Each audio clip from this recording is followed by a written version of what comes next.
Alhamdulillah hari ini kita dapat rezeki dari Mas Bima.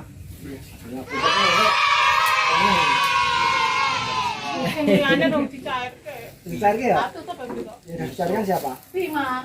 Oh, iya. Ya alhamdulillah ini ternyata ada manfaat daripada kita BPJS kemarin tenaga kerjaan yang sudah 3 bulan kerja di sini. Silakan dibantu diurus semuanya nanti bisa jadi apa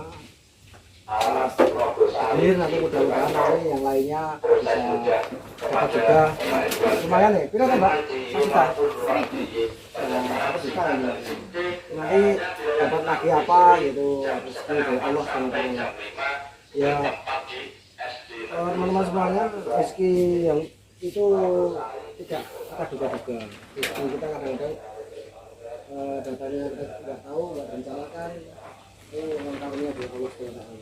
Nah nanti tiap Jumat mungkin saya akan menyampaikan beberapa hal yang kaitannya tidak hanya sekedar masalah pekerjaan tapi juga ini semacam kultum yang cuma sebentar saja. Jadi bagaimana agar kita ini rezekinya lancar meskipun dengan karyawan, tapi kita bisa mendapatkan rezeki yang tidak diduga-duga seperti itu. Banyak pintu peluang untuk dapat rezeki yang tidak diduga-duga. Dapat undian misalnya, dapat hadiah, terus dapat tadi itu tiba-tiba dapat BPJS, entah mimpi apa. Ini biasanya mimpinya mimpi basah kok dapatnya kayak gitu.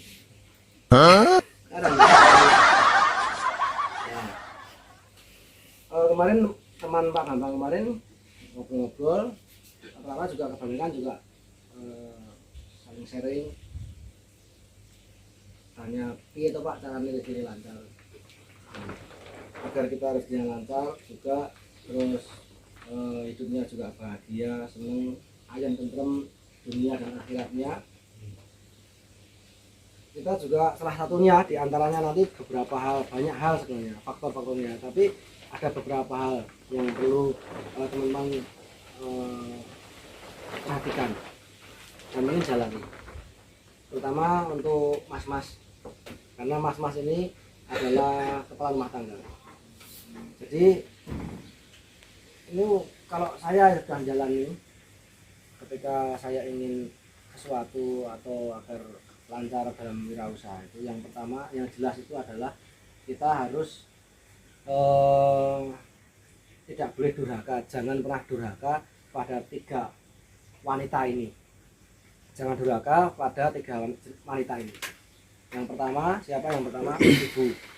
Ibu ini dengan jangan pernah durhaka sama sekali, menolak perintah secara kasar, keras pun kalau perlu jangan pernah nolak perintah. Kecuali perintah yang untuk murtad, untuk tidak menyembah Tuhan. Sama ibu kita. Jadi ibu kita itu surga di bawah telapak kaki ibu. Itu bukan berarti surgane ini yang sore sikit itu bukan. Artinya di bawah telapak kaki ibu itu yang neng telapak kakiku ini telapak kaki ibu ini artinya ibu ini bisa menjadi wasilah atau asbab penyebab seseorang masuk neraka atau masuk surga. Itu ibu. Menentukan sekali.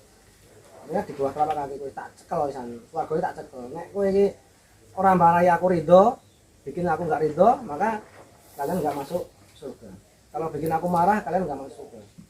Itu ibu. Insya Allah dengan menghormati ibu, mengutamakan ibu, insya Allah dengan bahagia. Kemudian yang kedua, siapa wanita? 2 anak 3 wanita. Yang kedua adalah istri. Istri ini dengan menghormati istri, memperlakukan istri dengan baik, menafkahi istri, menjaga dia baik-baik, perasaannya semuanya dijaga, maka insya Allah rezeki dengan lancar. Dengan perhatikan kalau dengan keluarganya itu kadang tiap hari melecehkan istri, memukuli istri, sampai KDRT sama istri, melecehkan dengan mulut aja tidak boleh, apalagi sampai ngeplak nanti. Dan wajib menafkahi dengan baik. nafkah itu diberikan sama istri. Ya, insya Allah itu yang akan mendukung jenengan nanti rezekinya, kebahagiaannya, semuanya kecukupan, insya Allah kecukupan. Itu yang kedua. Yang ketiga adalah anak perempuan. Jadi makanya aku ngomongnya rumah mas. Kesanan dua anak wedok, anak wedok itu rumahkan dengan sebaik-baiknya, dirawat dengan sebaik-baiknya. Karena insya Allah anak perempuan yang dengan rawat dengan baik itu akan juga membuka pintu-pintu rezeki jadi lancar. Mau sampai Kanjeng Nabi itu ngendika nek punya anak 3, perempuan 3 sampai dirawat sampai gede terus dinikahkan itu akan menjadi tamengnya kita itu dari api neraka. Sudah dibangunkan surga, rumah di surga. Sampai iming-imingi seperti itu. Makanya dengan punya anak perempuan jangan susah. 2 perempuan aja udah membuat kita itu istimewa di mata Tuhan. Makanya dengan semua yang mungkin ada anak perempuan, jagalah baik-baik sampai dia itu menikah dengan selamat. Jadi satu hal lagi, kalau ada kesalahpahaman tentang istri, cara memandang istri, bahwa yang dengan itu menengkai seorang wanita itu sebenarnya cuma menghalalkan hubungan suami istri. Tok, cuma itu aja.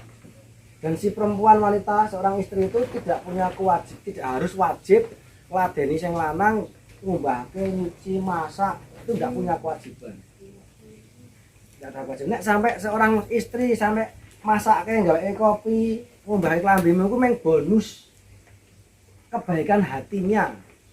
Yang perlu diingat itu jangan sampai dengan menuntut istri, wah bojoe kudune ngene akhirnya terjadi pertengkaran.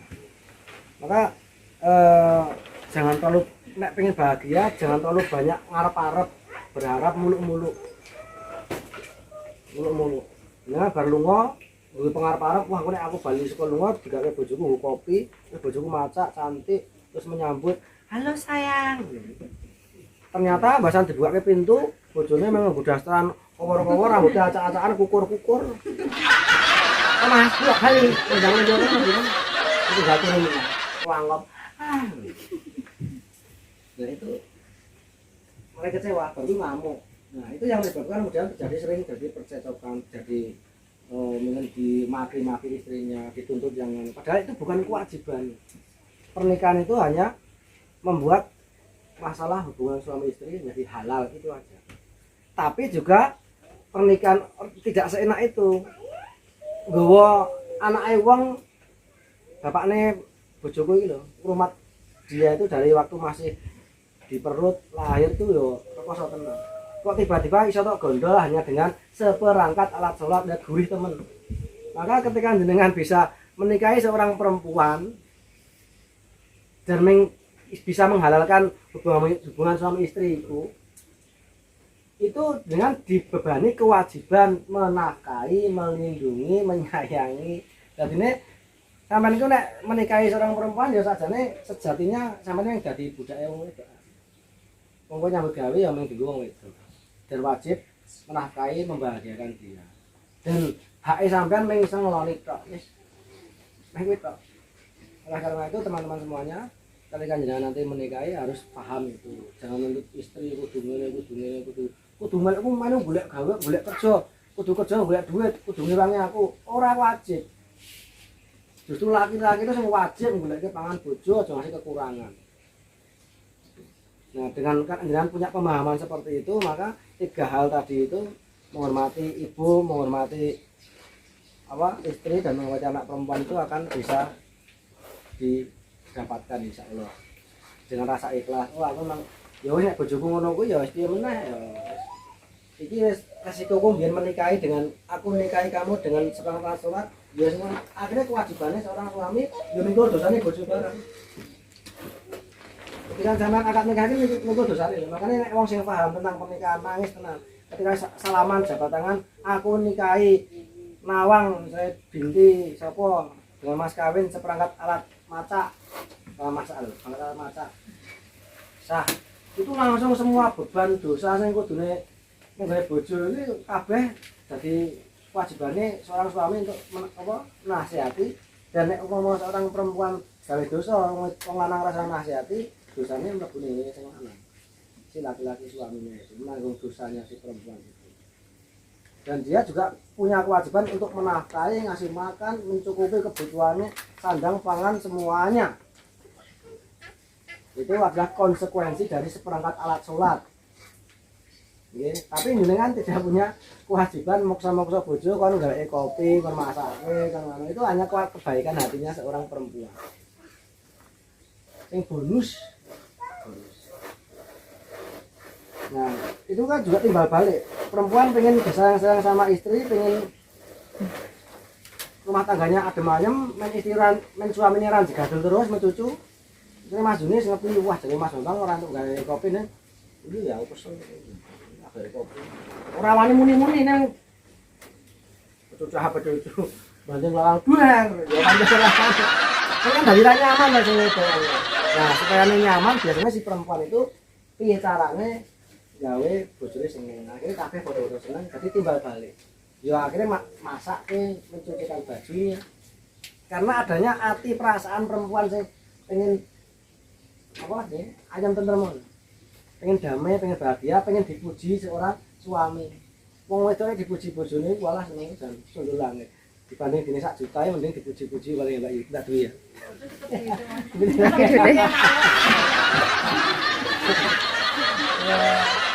Itu ya. Baik teman-teman, itu adalah kultur singkat pengetahuan nama tadi Jumatan tadi, tak sarikan tadi Jumatan udah dulu loh. Nah, ini saya sampaikan lagi, saya ulang lagi apa yang disampaikan khotib waktu Jumatan tadi.